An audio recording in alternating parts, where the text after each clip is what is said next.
Welcome, Seeker, to a space where ancient wisdom meets modern understanding. नमस्ते, मैं doctor Surendra और मेरे साथ हैं डॉक्टर अनगा। हम साथ मिलकर आपके साथ साझा करेंगे कि कैसे आयुर्वेद का प्राचीन नॉलेज और आर्टिफिशियल इंटेलिजेंस मिलकर आपके स्वास्थ्य और जीवन को एक नई दिशा दे सकते हैं। हम आपको अपना ऑडियो पॉडकास्ट दे रहे हैं जिसे आप कहीं भी कभी भी सुन सकते हैं। तो आइए परंपरा और नई तकनीक को जोड़ते हुए अपनी यात्रा की शुरुआत करें।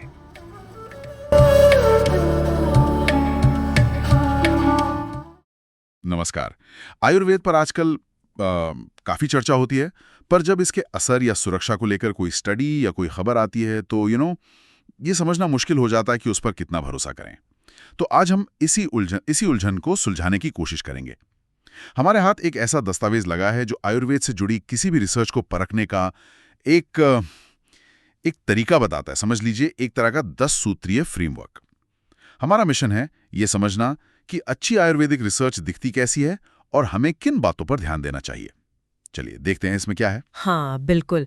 देखिए, किसी भी विज्ञान में ये जानना जरूरी है कि जो दावा किया जा रहा है उसके पीछे सबूत कितना ठोस है। और आयुर्वेद के साथ ये और भी अहम हो जाता है क्योंकि यहाँ हजारों साल का पारंपरिक ज्ञान है और साथ ही आधुनिक विज्ञान के तरीके भी हैं। तो ये फ्रेमवर्क इन दोनों के बीच एक पुल बनाने जैसा है ताकि रिसर्च भरोसेमंद हो, कठोर हो। अच्छा, तो ये 10 कदम क्या हैं? कहाँ से शुरू करें हम? सबसे पहला और शायद सबसे बुनियादी कदम है सवाल की जड़ को समझना। क्या रिसर्च का सवाल ही आयुर्वेदिक सोच पर आधारित है? मतलब क्या वो सिर्फ किसी बीमारी जैसे मान लीजिए डायबिटीज उसका नाम ले रहा है, या आयुर्वेद की अपनी समझ जैसे शरीर में दोष हैं, वात पित्त कफ, या धातु हैं शरीर के ऊतक, या फिर अग्नि मतलब पाचन शक्ति, इनकी स्थिति को ध्यान में रख रहा है? अच्छा, मतलब सिर्फ डायबिटीज की दवा नहीं, बल्कि ऐसा कुछ कि क्या ये दवा पित्त दोष बढ़े हुए डायबिटीज में काम करती है, कुछ इस तरह का। हाँ, कुछ वैसा ही। आयुर्वेद में एक शब्द है युक्ति, जिसका मतलब है किसी इलाज के पीछे का तर्कसंगत आधार, लॉजिकल बेसिस। तो क्या स्टडी ये बताती है कि उन्होंने जो जड़ी बूटी या नुस्खा चुना वो आयुर्वेद के सिद्धांतों के हिसाब से क्यों काम करना चाहिए? और साथ ही आजकल रिसर्च में वो पीको फॉर्मेट चलता है, यानी पॉपुलेशन, किन लोगों पर, इंटरवेंशन, क्या इलाज दिया, कंपैरिजन, किससे तुलना की और आउटकम, क्या नतीजा देखा। तो क्या आयुर्वेदिक सवाल इस मॉडर्न फॉर्मेट में भी फिट बैठता है, ये देखना है। समझ गया। तो पहला स्टेप हुआ कि सवाल ही सही दिशा में हो, आयुर्वेदिक नजरिए से भी और मॉडर्न रिसर्च के हिसाब से भी। ठीक है, इसके बाद क्या आता है? दूसरा कदम है नवीनता की जांच। कहीं ऐसा तो नहीं कि जिस चीज पर रिसर्च हो रही है वो ज्ञान आयुर्वेद में पहले से ही मौजूद है और अच्छी तरह से मतलब स्थापित है। मतलब कहीं हम पहिए को दोबारा तो नहीं बना रहे। बिल्कुल वही। और इसके लिए भारत में वो TKDL है ना, ट्रेडिशनल नॉलेज डिजिटल लाइब्रेरी। ये एक बहुत बड़ा डेटाबेस है जिसमें शास्त्रों में दिए गए हजारों नुस्खों और उनके उपयोगों को दर्ज किया गया है। ये इसलिए है ताकि कोई उन्हें नया बताकर पेटेंट ना करा ले। तो रिसर्च करने से पहले यहाँ और AIUS के जो रिसर्च पोर्टल्स हैं उन पर देखना जरूरी है कि भाई इस विषय पर पहले से क्या जानकारी उपलब्ध है। हाँ, ये जरूरी है। इससे हम मौजूदा ज्ञान पर आगे बढ़ सकते हैं, ना कि उसे ही दोहराते रहें। ये तो बहुत जरूरी बात है। पारंपरिक ज्ञान का सम्मान भी होता है इससे। अच्छा ठीक है, तो बुनियाद और नवीनता हो गई। अब तीसरा कदम है नैतिकता और पारदर्शिता से जुड़ा। देखिए, ये किसी भी क्लिनिकल स्टडी के लिए बेहद जरूरी है। सबसे पहले, क्या स्टडी करने से पहले एथिक्स कमेटी से मंजूरी ली गई थी, जैसे IIC या IHEC? हाँ। और क्या जिन लोगों पर स्टडी की गई उनसे पूरी जानकारी देकर सहमति मतलब इन्फॉर्म्ड कंसेंट वो लिया गया था? और वो रजिस्ट्रेशन वाली बात, मैंने सुना आजकल ट्रायल्स को रजिस्टर करना पड़ता है। हाँ बिल्कुल। भारत में क्लिनिकल ट्रायल्स रजिस्ट्री इंडिया यानी CTRI है। 15 जून 2009 के बाद शुरू होने वाले हर क्लिनिकल ट्रायल को यहाँ रजिस्टर करना अनिवार्य है। और ये भी जरूरी है कि यह स्टडी शुरू होने से पहले हो, जिसे कहते हैं प्रोस्पेक्टिव रजिस्ट्रेशन। अच्छा, पहले? हाँ, इससे पारदर्शिता रहती है। पता चलता है कि कौन सी स्टडी हो रही है और उसके नतीजे चाहे पॉजिटिव हो या नेगेटिव वो सामने आए, और ये भी देखना कि क्या ICMR यानी भारतीय आयुर्विज्ञान अनुसंधान परिषद के जो नैतिक दिशा निर्देश हैं उनका पालन हुआ है या नहीं। ठीक है, तो ये तो हुए जरूरी नियम कायदे, एक तरह से बेसिक चेकलिस्ट। अब आते हैं चौथे कदम पर। यहाँ शायद बात थोड़ी और टेक्निकल होती होगी, जैसे स्टडी का डिजाइन कैसा था। हाँ, ये महत्वपूर्ण है। देखिए, हर सवाल का जवाब एक ही तरह की स्टडी से नहीं मिल सकता। क्या ये एक रैंडमाइज कंट्रोल्ड ट्रायल था जिसमें लोगों को रैंडम तरीके से अलग-अलग ग्रुप में डालकर इलाज की तुलना की जाती है, या ये सिर्फ एक ऑब्जर्वेशनल स्टडी थी जहां बस देखा गया कि क्या हो रहा है बिना किसी हस्तक्षेप के, या फिर कई स्टडीज को मिलाकर किया गया सिस्टमैटिक रिव्यू था। हर डिजाइन की अपनी ताकत और कमजोरियां होती हैं। और इन अलग-अलग डिजाइन्स के लिए रिपोर्टिंग के नियम भी तो अलग होते होंगे ना? बिल्कुल। जैसे दवाओं के ट्रायल के लिए कंसॉर्ट गाइडलाइंस हैं, आपने सुना होगा। वैसे ही हर्बल दवाओं के ट्रायल के लिए कंसॉर्ट हर्बल है। अच्छा, हर्बल के लिए अलग। हाँ, ये इसलिए जरूरी है क्योंकि हर्बल दवाएं सामान्य दवाओं से थोड़ी अलग होती हैं। उनकी पहचान है, क्वालिटी है, बनाने का तरीका है, इन सब पर ज्यादा ध्यान देना पड़ता है। कंसॉर्ट हर्बल ये सब जानकारी मांगता है। इसी तरह ऑब्जर्वेशनल स्टडी के लिए स्ट्रोब गाइडलाइंस हैं, सिस्टमैटिक रिव्यू के लिए प्रिज्मा है, और जो केस रिपोर्ट्स होती हैं उनके लिए केयर गाइडलाइंस हैं। तो एक अच्छी रिसर्च इन गाइडलाइंस का पालन करती हुई मिलेगी। ये कंसॉर्ट हर्बल वाली बात दिलचस्प है। इससे हम सीधे 5वें कदम पर आते हैं, जो आपने कहा हर्बल दवाओं के लिए बहुत जरूरी है, यानी दवा की पहचान, उसकी क्वालिटी और मानकीकरण, स्टैंडर्डाइजेशन। हाँ, ये आयुर्वेद रिसर्च की शायद सबसे बड़ी चुनौतियों में से एक है, और सबसे जरूरी भी। हमें पक्के तौर पर पता होना चाहिए कि स्टडी में जो जड़ी बूटी या मिश्रण या योग इस्तेमाल हुआ वो असल में था क्या। क्या उसकी सही वानस्पतिक पहचान हुई माइक्रोस्कोपी से, माइक्रोस्कोपी से, या जरूरत पड़ी तो DNA बारकोडिंग से? क्या उसकी quality Ayurvedic pharmacopoeia of India या API या pharmacopoeia commission for Indian medicine and homeopathy PCMH के जो मानक हैं उनके हिसाब से जांची गई? इसमें और क्या-क्या देखा जाता है? मतलब सिर्फ पहचान काफी है? नहीं, ये भी देखना होता है कि उसमें कोई हानिकारक चीज तो नहीं थी, जैसे हैवी मेटल्स या पेस्टिसाइड्स। वो तय सीमा के अंदर थे? उसे बनाने का तरीका क्या था? आयुर्वेद में संस्कार कहते हैं, वो क्या था? और क्या हर बैच की क्वालिटी एक जैसी थी? इसका सबूत मिलता है सर्टिफिकेट ऑफ एनालिसिस COA, वो था या नहीं? और सबसे अहम, क्या उस दवा का चुनाव आयुर्वेद के सिद्धांतों जैसे उसका रस, स्वाद, गुण, विशेषता, वीर्य, शक्ति, ठंडी या गर्म, विपाक, पाचन के बाद का असर, और प्रभाव, उसका कोई खास अनूठा असर, इनके आधार पर तर्कसंगत था, लॉजिकल था? और हाँ, दवा लेने का तरीका भी, डोज कितनी थी, किसके साथ लेना है, अनुपान, कब लेना है, काल, ये सब भी साफ साफ लिखा होना चाहिए। बाप रे, ये तो काफी डिटेल में जाने वाली बात है। मतलब सिर्फ त्रिफला चूर्ण दिया लिख देना काफी नहीं है, बहुत कुछ देखना पड़ता है। बिल्कुल नहीं, क्वालिटी कंट्रोल यहाँ सबसे अहम है, तभी तो नतीजों पर भरोसा किया जा सकता है। सही बात है। क्वालिटी के बाद अब छठा कदम है जनसंख्या, पॉपुलेशन, यानी किन लोगों पर स्टडी की गई। यहाँ आयुर्वेद का क्या अलग नजरिया है? देखिए, आयुर्वेद सिर्फ बीमारी का इलाज नहीं करता, वो व्यक्ति को देखता है, पूरे व्यक्ति को।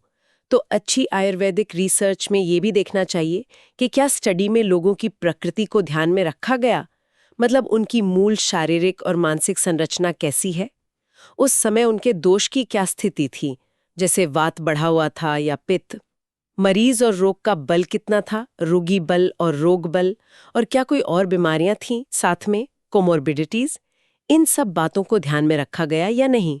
तो क्या इसका मतलब ये हुआ कि स्टडी में शामिल लोगों को इन आयुर्वेदिक पैमानों पर, मतलब ग्रुप्स में बांटा जाना चाहिए, जैसे वात प्रकृति वाले लोगों पर इस दवा का असर बनाम पित्त प्रकृति वालों पर, ऐसा कुछ? हाँ, इसे स्ट्रेटिफिकेशन या स्तरीकरण कहते हैं।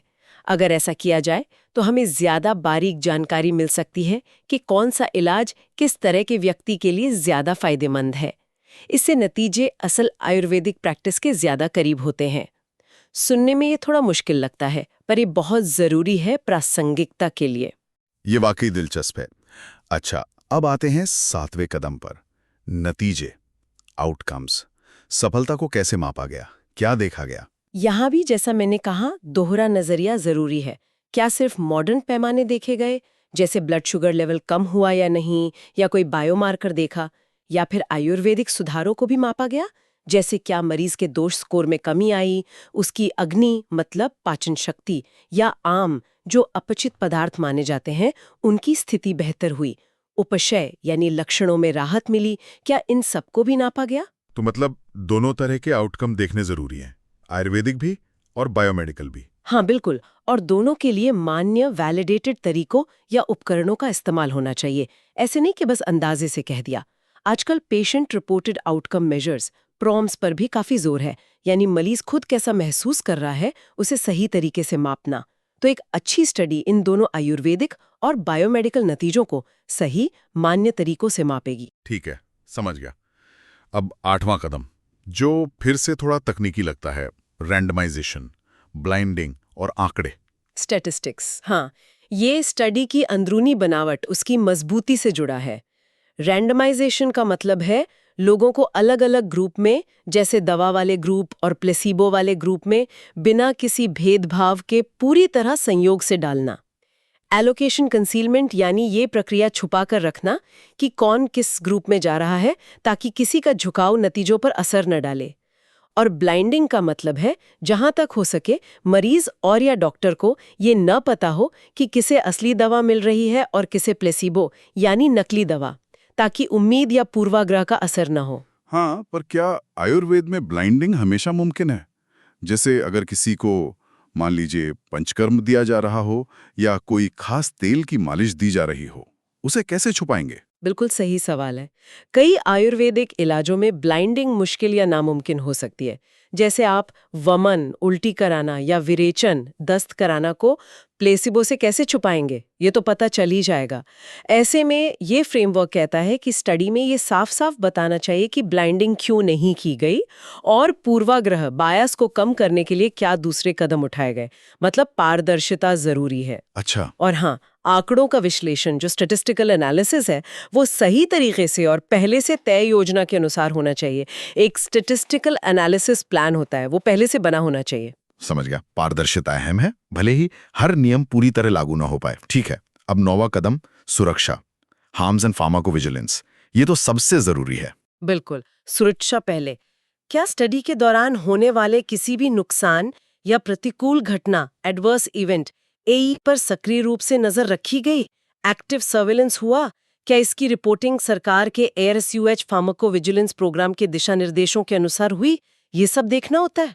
स्रोत में यहाँ गिलोय का उदाहरण दिया गया है ना? हाँ, टेनोस्पोरा कॉर्डिफोलिया यानी गिलोय का। स्रोत इस पर एक संतुलित, बैलेंस्ड नजर डालने की बात करता है। एक तरफ इसके पारंपरिक उपयोग हैं, जिनमें इसे लिवर के लिए फायदेमंद हेपाटोप्रोटेक्टिव भी बताया गया है। दूसरी तरफ हाल में कुछ केस सीरीज आई हैं जिनमें इसके सेवन के बाद लिवर इंजरी की बात कही गई है। यहाँ सबसे जरूरी बात यह है कि टेनोस्पोरा कॉर्डिफोलिया जो गिलोय है और एक मिलती जुलती पर जहरीली प्रजाति है टेनोस्पोरा क्रिस्पा, इन दोनों में फर्क करना बहुत जरूरी है। कहीं गलती से वो तो इस्तेमाल नहीं हो गई। ओह अच्छा। हाँ, इसलिए स्टडी में इस्तेमाल हुई जड़ी बूटी की सही पहचान, ऑथेंटिकेशन, उसकी शुद्धता, खुराक और बनाने का तरीका साफ होना चाहिए। तभी हम सुरक्षा के बारे में ठीक से बात कर सकते हैं। और जैसा आपने कहा, हम यहाँ सिर्फ स्रोत में दी गई जानकारी को निष्पक्ष रूप से बता रहे हैं। ये पहचान वाली बात फिर से आ गई, क्वालिटी कंट्रोल वाली, यानी ये सुरक्षा से भी सीधा जुड़ा है। हाँ, सीधा जुड़ा है। और ये भी कि अगर मरीज पहले से कोई और दवा ले रहा है, एलोपैथिक या कोई और, तो क्या हर्बल दवा के साथ उसके इंटरैक्शन, हर्ब ड्रग इंटरैक्शन की संभावना को ध्यान में रखा गया है। ये सब सुरक्षा जांच का हिस्सा है। और अब आखिरी 10वां कदम, बाहरी वैधता और कार्यान्वयन, एक्सटर्नल वैलिडिटी एंड इम्प्लीमेंटेशन। मतलब इस रिसर्च का लैब से बाहर निकलकर क्या होगा? क्या ये काम की है? बिल्कुल, यही कि क्या ये नतीजे असल दुनिया में आम क्लिनिक या अस्पताल में लागू हो सकते हैं, प्रैक्टिकल हैं? क्या इस इलाज को बड़े पैमाने पर अपनाया जा सकता है, स्केलेबल है? इसके लिए क्या करना होगा? क्या डॉक्टरों या स्वास्थ्य कर्मियों को खास ट्रेनिंग देनी होगी? क्या दवा की सप्लाई चेन मतलब जीएमपी सर्टिफाइड मैन्युफैक्चरिंग से लेकर क्लिनिक तक पहुंचाना वो सब तैयार है? क्या इसके लिए मानक संचालन प्रक्रिया एसओपीज बनाई जा सकती है जिन्हें आसानी से फॉलो किया जा सके? और क्या ये देश की स्वास्थ्य नीतियों से, हेल्थ पॉलिसी से जुड़ता है? हाँ, क्या ये आयुष ग्रिड या आयुष्मान भारत डिजिटल मिशन जैसी जो डिजिटल पहलें चल रही हैं उनसे जुड़ सकता है? क्या ये CCRS जो आयुर्वेद में रिसर्च की मुख्य संस्था है कि विजन 2030 या WHO के पारंपरिक चिकित्सा लक्ष्यों जैसे जामनगर में जो global centre for traditional medicine बना है के अनुरूप है? देखिए, रिसर्च सिर्फ पब्लिश होने के लिए नहीं होती, उसका अंतिम मकसद तो लोगों के स्वास्थ्य में सुधार लाना होता है। तो ये देखना जरूरी है कि वो जमीन पर उतर सकती है या नहीं। वाह, ये तो वाकई एक बहुत ही कॉम्प्रिहेंसिव फ्रेमवर्क है, हर पहलू को छूता है।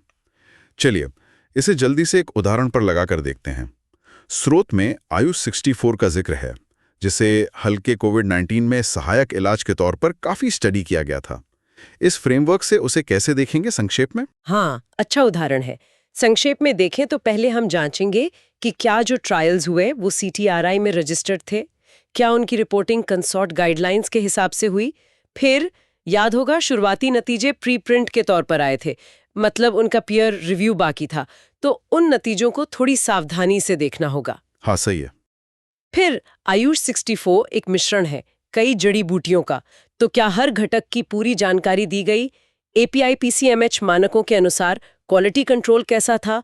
बैच COA वगैरह थे? खुराक साफ थी? सुरक्षा की निगरानी कैसे हुई? एडवर्स इवेंट्स कैसे रिपोर्ट हुए? और जब सरकार ने कहा कि इसका उत्पादन बढ़ाया जाएगा, तो क्या ये फैसला पुख्ता सबूतों और मजबूत सुरक्षा निगरानी प्रणाली के आधार पर लिया गया था? ये सारे सवाल इस फ्रेमवर्क को इस्तेमाल करके हम पूछ सकते हैं। समझ गया। तो ये 10 कदम एक तरह से क्वालिटी चेक के पॉइंट्स हैं किसी भी आयुर्वेदिक रिसर्च के लिए। एक बार जल्दी से दोहराएं। पहला, सवाल आयुर्वेदिक तर्क युक्ति पर आधारित हो। दूसरा, नया हो, पुराना ज्ञान ना दोहराएं, TKDL जांच। तीसरा, नैतिक हो और रजिस्टर्ड हो, IAC CTRI। चौथा, सही स्टडी डिजाइन और रिपोर्टिंग स्टैंडर्ड्स जैसे कंसॉर्ट हर्बल इस्तेमाल हुए हों। पांचवां, दवा की पहचान और क्वालिटी पक्की हो, APIP CIM and HOA। छठा, मरीजों का आयुर्वेदिक वर्गीकरण प्रकृति दोष ध्यान में रखा गया हो। सातवां, नतीजे आयुर्वेदिक और मॉडर्न दोनों तरह के मापे गए हों। आठवां, रिसर्च के तरीके रैंडमाइजेशन, ब्लाइंडिंग वगैरह सही हों और पारदर्शी हों। नवां, सुरक्षा पर पूरी नजर रखी गई हो, फार्माकोविजिलेंस। और 10वां और आखिर में, वो असल दुनिया में लागू करने लायक हो, नीति कार्यान्वयन। बिल्कुल सही। और ये सब करने का मकसद, जैसा मैंने कहा, आयुर्वेद रिसर्च को ज्यादा विश्वसनीय, ज्यादा मजबूत और ज्यादा असरदार बनाना है। जब रिसर्च इन मानकों पर खरी उतरेगी, तभी उसे बड़े पैमाने पर अपनाने, स्केलेबिलिटी में मदद मिलेगी, चाहे वो digital platforms Ayush grid ABDM के जरिए हों या फिर वैश्विक स्तर पर WHO, GCTM, जामनगर, ये CCRAS विजन 2030 जैसे लक्ष्यों को पाने में भी सहायक होगा। इस पूरी बातचीत में एक और दिलचस्प बात उभर कर आई, वो है टेक्नोलॉजी का रोल। स्रोत में लगभग हर कदम के लिए AI आधारित टूल का सुझाव दिया गया है। ये काफी फ्यूचरिस्टिक लगता है। हाँ, ये एक भविष्य का पहलू दिखाता है। बिल्कुल, सोचिए ऐसे AI टूल्स जो रिसर्च के सवाल को शास्त्रों से जोड़ने में मदद करें, सोर्स में नाम दिया है युक्ति लेंस, या पुरानी रिसर्च खोजने में मदद करें, प्रमाणा स्कैन, दवा की क्वालिटी जांचने में मदद करें, औषधा ट्रेस, मरीजों का प्रकृति प्रोफाइल बनाने में मदद करें, प्रकृति प्रोफाइलर, नतीजे रिकॉर्ड करने में मदद करें, रोगी सेतु, और यहाँ तक कि सुरक्षा संकेतों मतलब एडवर्स इवेंट्स के पैटर्न को पकड़ने में भी मदद करें, सुरक्षा नेट। ये दिखाता है कि कैसे टेक्नोलॉजी इस पूरी प्रक्रिया को और मजबूत और शायद ज्यादा कारगर बना सकती है आने वाले समय में। बिल्कुल। तो कुल मिलाकर ये फ्रेमवर्क हर उस व्यक्ति के लिए काम का है जो आयुर्वेद से जुड़ी जानकारी को समझना चाहता है, चाहे वो रिसर्चर हो, डॉक्टर हो, स्टूडेंट हो या बस एक आम इंसान जो अपनी सेहत के बारे में जागरूक रहना चाहता है। यह हमें सिखाता है कि सिर्फ हेडलाइन पढ़ने के बजाय सही सवाल कैसे पूछें, गहराई में कैसे जाएं। एकदम सही। और ये याद रखना जरूरी है कि इस तरह की आलोचनात्मक नज़र या क्रिटिकल अप्रेजल का मतलब रिसर्च को खारिज करना नहीं है, बल्कि उसे बेहतर बनाना है, उसे मजबूत बनाना है। ये सुनिश्चित करना है कि हजारों साल पुराने ज्ञान का अध्ययन और उपयोग आज के ज़माने में उच्चतम वैज्ञानिक मानकों और मरीजों की सुरक्षा को ध्यान में रखकर किया जाए। इससे आखिरकार आयुर्वेद की ही विश्वसनीयता बढ़ेगी, उसका मान बढ़ेगा। बिल्कुल। और जाते जाते हमारे श्रोताओं के लिए एक सवाल छूट जाते हैं जिस पर वो सोच सकते हैं। इस तरह की सख्त वैज्ञानिक जांच पड़ताल भविष्य में आयुर्वेद जैसी पारंपरिक चिकित्सा पद्धतियों और आधुनिक विज्ञान के बीच बेहतर तालमेल और आपसी समझ बनाने में कैसे मदद कर सकती है?